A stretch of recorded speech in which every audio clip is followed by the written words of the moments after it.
in the heart of the mighty Babylonian Empire.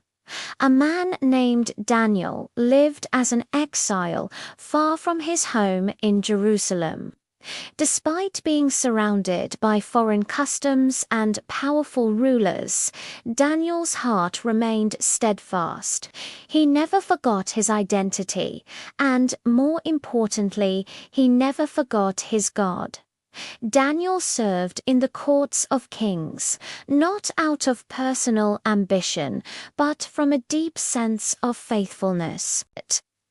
His wisdom, honesty, and reliability were so remarkable that King Darius planned to set him over the entire kingdom.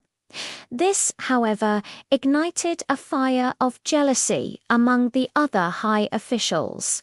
They desperately searched for something to accuse him of, but his character was flawless. "We'll never find any fault in this man," they schemed, "unless it has to do with the law of his God." But with a devious plan in mind, these officials approached King Darius. They flattered him, persuading him to sign a new unbreakable decree. For the next 30 days, no one in the entire kingdom was allowed to pray to any god or man except King Darius himself. The penalty for disobedience: to be thrown into a den of hungry lions. The king, completely unaware of their wicked intentions to trap Daniel, signed the decree into law. When Daniel heard about the new law, he didn't panic or try to hide his faith. He simply went home, opened the windows of his upper room that faced toward Jerusalem, and knelt to pray, just as he had done every day. 3 times a day he gave thanks to his God. His enemies were watching.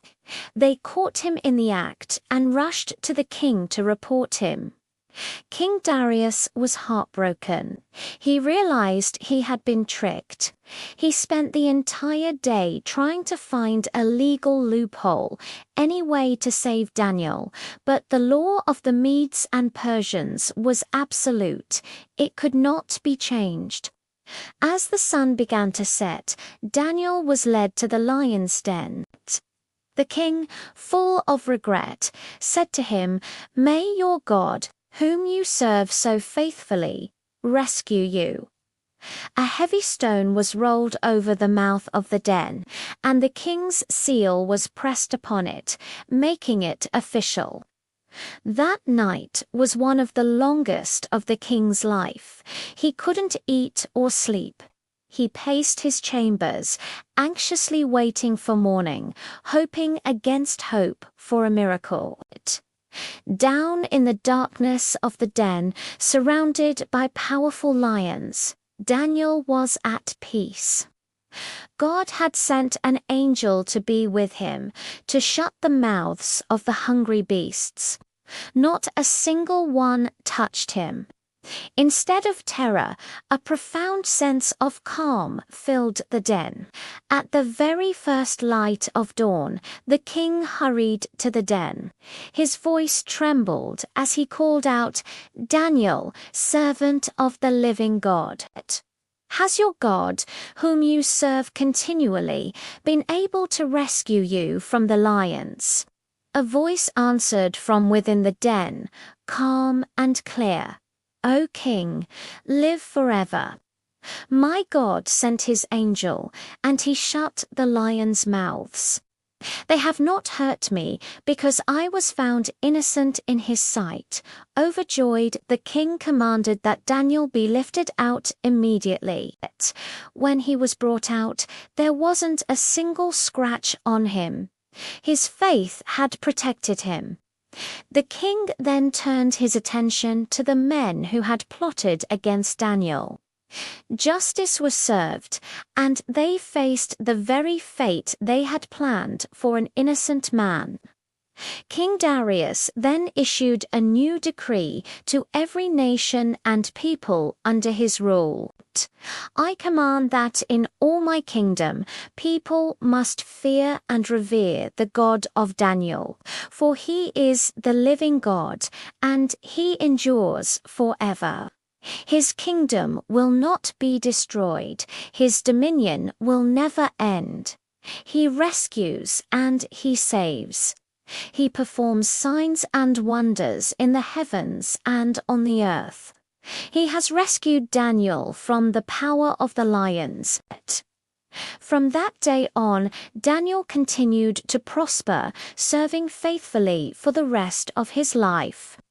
His story echoes through the ages with a powerful message for all of us.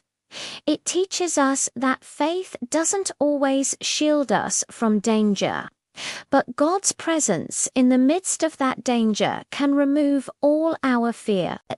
When we choose to remain faithful, even when it's hard, even when we feel alone, God shows himself powerful on our behalf.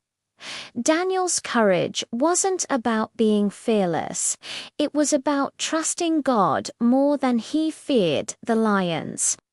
It's as a reminder that no matter what den we might be facing in our own lives, whether it's challenges at work, in our families, or within ourselves, the same God who shut the mouths of lions is with us.